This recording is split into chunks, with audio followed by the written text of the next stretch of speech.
and welcome to a very gloomy and rainy day here in Bombay. It is I, Smriti, and welcome to my wrap-up video. Now this isn't purely a June wrap-up video, but also a mid-May wrap-up video because I did do a mid-May wrap-up, and I posted it a while back, mid-May. And so basically, it's the second half of May, which was my Asian Readathon month. What is okay? And also June, which is when I read primarily a lot of queer books because it was Pride Month, but we will continue to read queer books because just you don't read books in that 1 month only. Hey, what is my you know what I mean? You understand. So it's cool. I'm just gonna give you stats because who doesn't love stats? There might be people who do not like stats, but I love stats. Okay, but so mid-May till the end of June, I read 19 books, out of which the gender split. There were 6 male authors, 7 female authors. There were 3 non-binary or trans authors, and 1 was an anthology, so it was a mix of both male and female. So the pages that I read in total from then to now was 4,537 pages, and I have the best months, mid-months, 1.5 months that have happened because I got 6 5-star reads, 3 4.5 stars, 4 4 stars, 2 3.5 stars, and only 1 2-star. Not even, no, 0 1 stars. Oh my god, it's so good. I'm like, it was a really good reading month for me, just generally in terms of like quality. So I am super happy. I have spoken about a lot of these books, so I will try to go super fast when it comes to generally talking about them, and link you to other videos, or I will also link down the links to the book so you can find out what it is about. So that is just what I'm going to do, is like a warning. Usually what I've done in the past is that I have, even though I haven't done too many of these wrap-up videos, I spoke about in like the books that I read like chronologically, so like from the first book that I read to the last one. However, I am trying something new, so do let me know if you like this, because I am basically going to go from stars. So I'm going to talk about the first, which was the 5-star reads, then the 4.5, you know what I mean, like basically in star reads. So my first 5-star read was Pet by Akwaeke Emezi. This book was absolutely stunning. Akwaeke Emezi is one of the best writers I have discovered, and as you can see from the tabs, I clearly really enjoyed this book. This book talks about this, it's a young adult book, but I felt like anyone could kind of read this because the topics that were covered in this were absolutely amazing. It starts off with our protagonist, who's Jam, who's about 13 years old, and they live in this world where essentially there are no monsters or there are no bad people per se, and she tries to discover this one monster. I don't really want to get into details of what happens thereon because I feel the beauty of this is kind of to just go in without actually knowing too much about this. But let me tell you that this book, even though written in like the most childlike fashion, like really like punches your heart and like wants to break it, and but like so good. I really enjoyed my time reading it. My mother actually read it right after I finished it because I sang its praises, and she loved it as well. So you can say that it's a cross-generational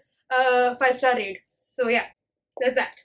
The second book that I would like to recommend as a 5-star is Color Purple. This is, of course, the acclaimed novel written by Alice Walker. It won the Pulitzer, and I loved it. I didn't know that I would love this the amount that I did, but I did. And this book is told through the voice of Celie, who is one of the sisters. Actually, there are 2 voices in this. There's Celie and what is the sister's name? Nettie, I would like to say. And the both of them write letters. So Celie writes letters to God and tells basically us through those letters of God what's happening in her life.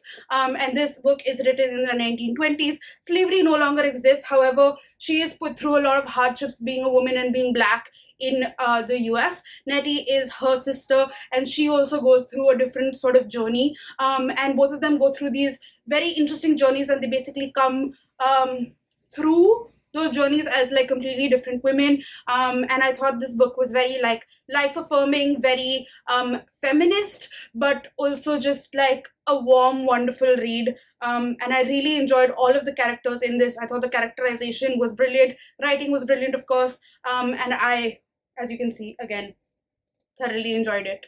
The other book that I read, but I also listened to, which is Between the World and Me by Ta-Nehisi Coates. Now, this book is a memoir written by him as, say, for example, a letter to his son.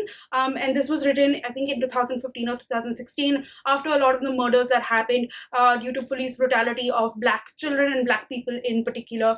And that is still prevalent till today with the Black Lives Matter movement. But essentially, he spoke about his experience growing up Black in the US and inheriting and owning a Black body and what it felt like for him, as well as people in his family, and what it might feel like for his son. And just, yeah, so that I thought it was brilliantly written. I read it on my Kindle as well as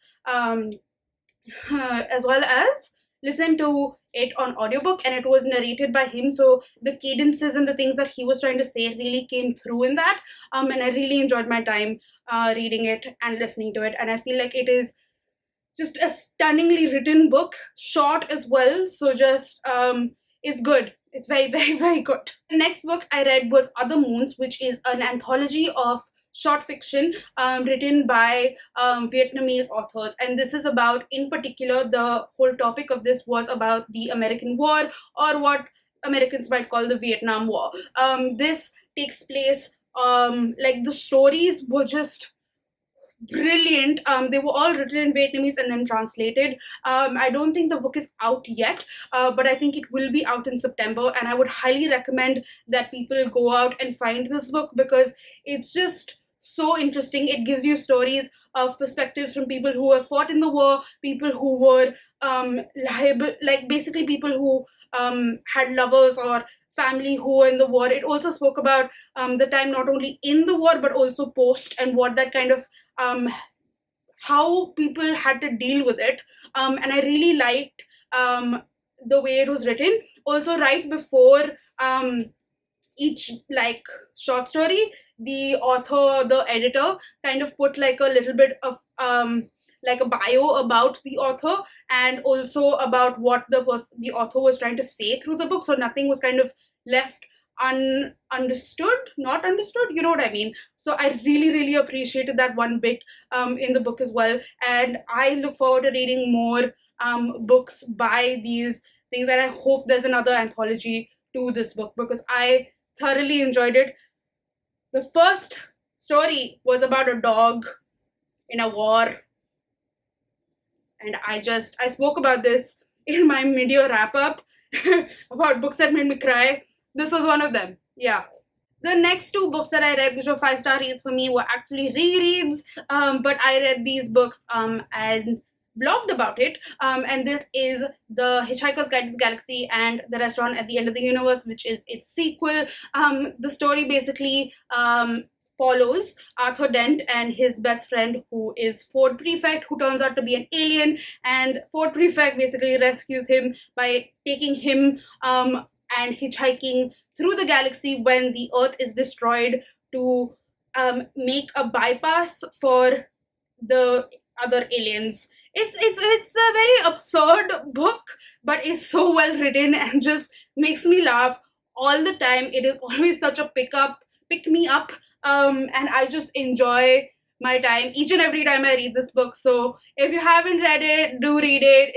It puts a smile on your face, and I have laughed out loud so many times while reading this. We now move on to 4.5 stars. Now 4.5 stars, the first book and basically the last book that I read at the end of this month, June, is Fierce Femmes and Notorious Liars. Now this book was just absolutely brilliant. It is written by, I will put the name here because I can't pronounce it, but she did such a great job in writing. It's about this boy who's trans who wants to live his own life. So it's basically a memoir that she's written, but it's not really a memoir. It's a fictional memoir of this boy, and it's written in terms of letters. It's written in terms of like anecdotes. It's written in terms of poetry, and just like all these three different sort of like ways of writing were combined into one, and it was short but like poetic, and you can make out that the author is clearly like a spoken word artist,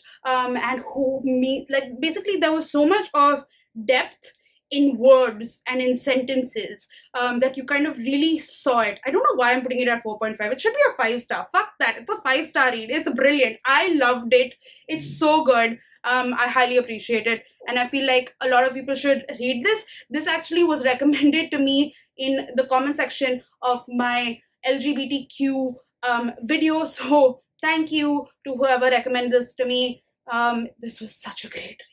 The next is also a 4.5 or 5 star read. I have actually spoken about this earlier. It is The Deep by River Solomon. Now, they have written this book, which is absolutely stunning. The concept is that the African women that were thrown overboard who were pregnant, their babies were born, and the babies were born as mermaids of sorts. And these mermaids live in the deep sea, and they are gifted with the boon of not remembering too much of their past and thus not having to live with the trauma. However, there is one person who is named the historian, and in this instance we follow the historian of this generation, and her name is Yetu, and Yetu has to kind of deal, and she's the only person who knows the history of what they've kind of dealt with and the trauma. So it's basically about how this one person deals with all of that trauma and what that person kind of has to go through.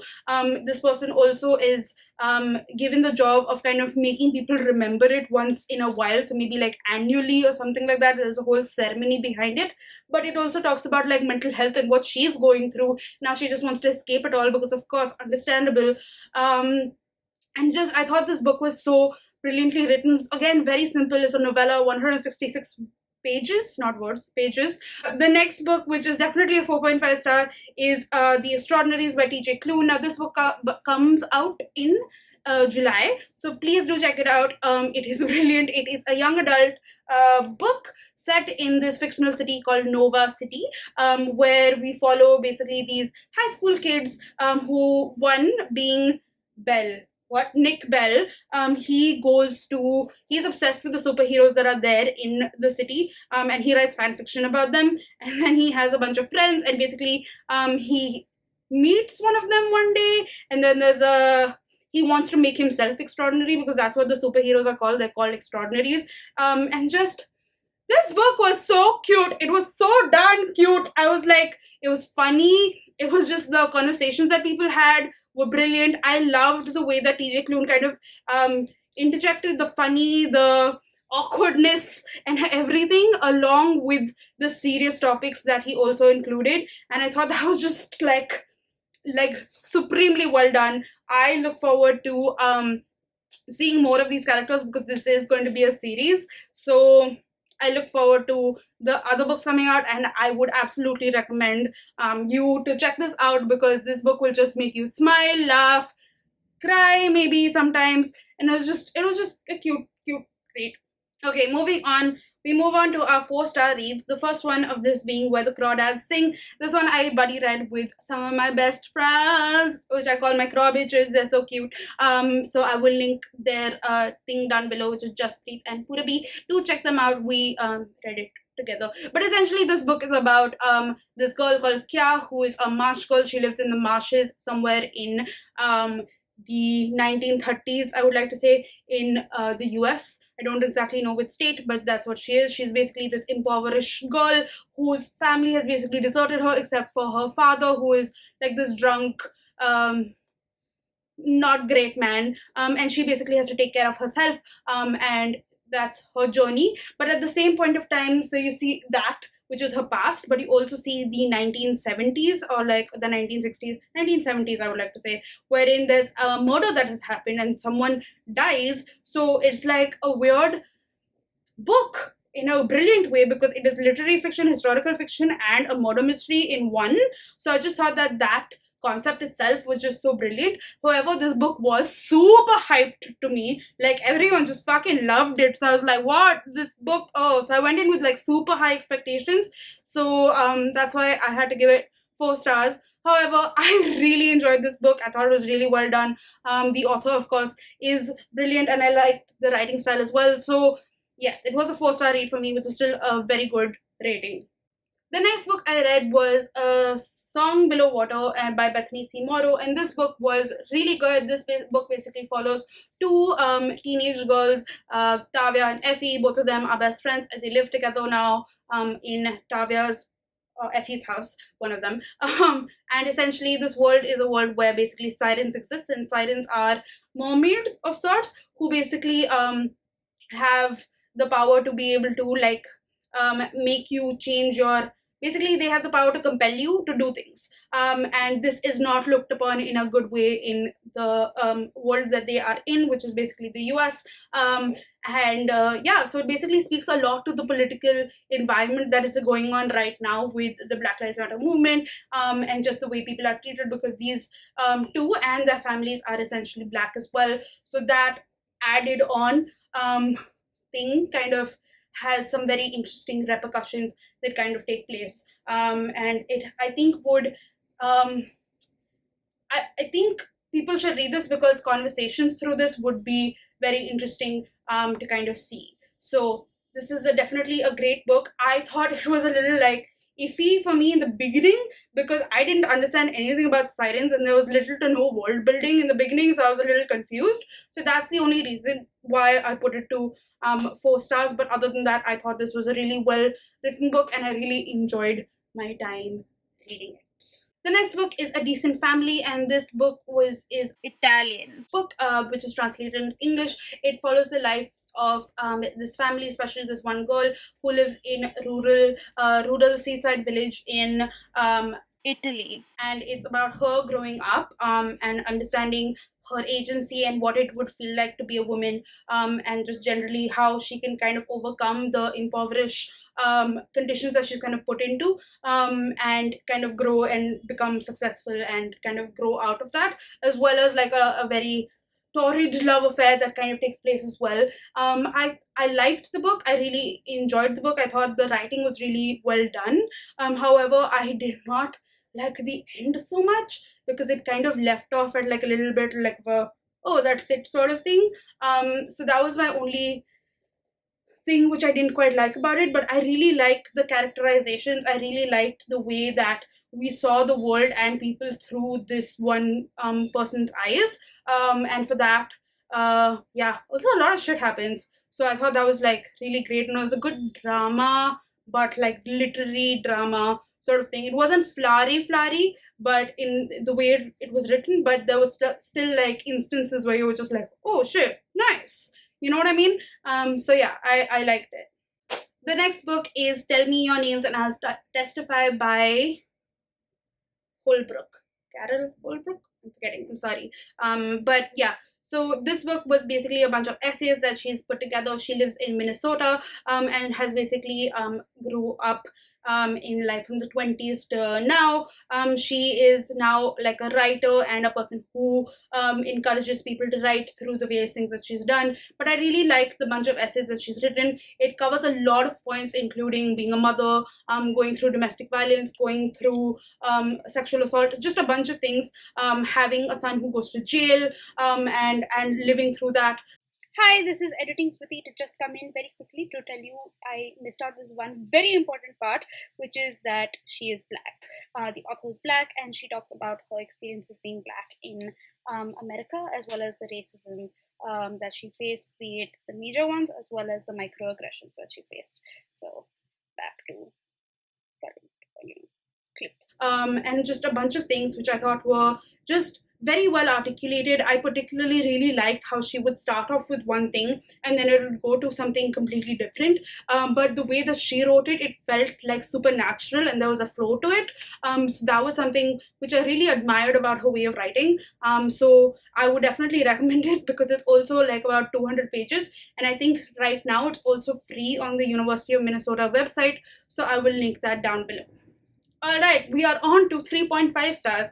For 3.5 stars, we have The Year Shakespeare Ruined My Life, and this book is debut author Danny Johnson's first book. And this was really cute. It's a young adult book, and it basically talks about this one girl who she reminded me so much of myself. It was ridiculous. But essentially, she is this one girl who is kind of like a suck up, and she wants to become valedictorian.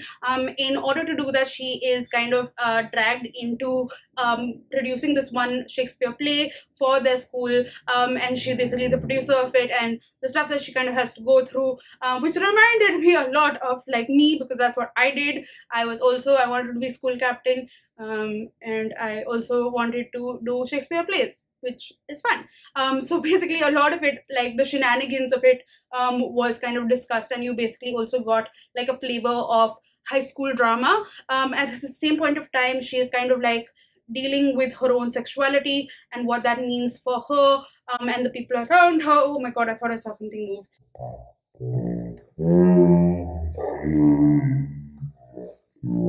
I'm so sorry. Okay. Okay. Yeah. So basically, she's coming to her own and understanding her own sexuality as well. And she has a crush on a girl, and it's very cute. And there are also a bunch of other queer characters in this book, including a gay boy and a few gay men, and a pan character. So just like a bunch of things. So it's really cute, and I liked it, though it was like not like the best. So yeah, I really liked it because I just went through it super fast. So it was cute that way. The next 3.5 star was Mohana Swami, and this book I liked. I've also discussed this again in my previous book. This is a collection of essays or stories that uh, Vasudhendra has written in Kannada and was translated to English. I enjoyed it. I thought that it was well written. However, it did leave me longing for more, because for example, the first story is of when his long-term partner Karthik decides to get married to a woman and leaves him, and I would just have, for example, really love to see things from Karthik's perspective as well, because it felt like they were in a very loving relationship, and then it just felt a little strange, but I really appreciated it because you got to see the perspective of a queer man, or a gay man, but from a setting in a village, who then, I mean, he came to Bangalore and became well read, etc., etc., and worked in a very big company. But you got to see that perspective of him, and how other people also saw in his village, in particular, kind of saw what gayness went to them, and like there was trans rep and there was bi rep and all of that sort of stuff as well. So I just thought it was nice. It wasn't the most amazing, but again, it's a short read, so you can read through it really fast and kind of understand more. So I liked it. Quickly now, the 3 stars. There are two books in this. The first book is a really really short story called Town and Country, and this was, I think, about 45 pages. And this story is essentially about this boy who's gay, who's trying to take care of his father, who's been this very, like, what are those, the rednecks, right? He loves women, he likes to have sex, he drinks like a crazy person, and he's old and starting to get like dementia. So basically, bunch of that stuff. And he's having to deal with his father, who clearly has very different thoughts, but still loves his son, and has grown to kind of accept who he is over the years. But it was cute, it was nice, it was a short read, I liked it, and I gave it 3 stars. The next book is Earthlings by Sakaya Murata, and this book was just a weird as fuck book, dude. Like, this book just had so many weird things. It's fucking nuts. So it's basically about this one girl, and you see her as a child and also when she's grown up, and she believes that she is an alien, or that her friends, or like her stuffed toy is an alien, and her cousin is also an alien. And then there's just a bunch of shit that happens, and it's just a weird sort of story of them growing up and wanting to kind of reject societal rules and norms, and not wanting to like go in accordance to what society makes them want to do. And but the way that it's done is just very strange, because it has trigger warnings for incest, sexual abuse, just a bunch of things, murder. I don't even fucking know. Just like it's sorry, it's strange, but well written, but strange, but well written, which is why I gave it 3 stars, because I couldn't wrap my head around it, but it was still like really good. So I was like, okay, cool. The last book is Fire on the Island by Timothy J. Smith. And this book talks about this gay FBI agent who is sent to one of these Greek islands in a Greek village to investigate a bunch of fires that are happening there. I liked it, but I didn't like it also. I thought the characterizations were really good. I thought they had different like characters that were in it, which is why it was an interesting read. It wasn't really a thriller per se, and it wasn't even a romance, which is how they've marketed it. But yeah, that was the reason, and I also didn't like the way it ended. But I liked the characterizations and the different characters and their motives and what they could have been. So that way I thought it was well done. And also it spoke about the refugee crisis quite a bit, so I thought that was also interesting. But yes, those were the 19 books that I read in May, from second part of May to June. And yeah, that's it. I am now going to put on the AC and the fan, because I've just been doing this in the heat because my AC has been really loud. So I'm just like, it's humid. Anyway, so thank you so much for watching. If you have, let me know what books you read in June, and if you are going to read any of these books that I mentioned, or if you have read them, let's discuss it in the comment section below. That's about it. Okay, bye. It's a god.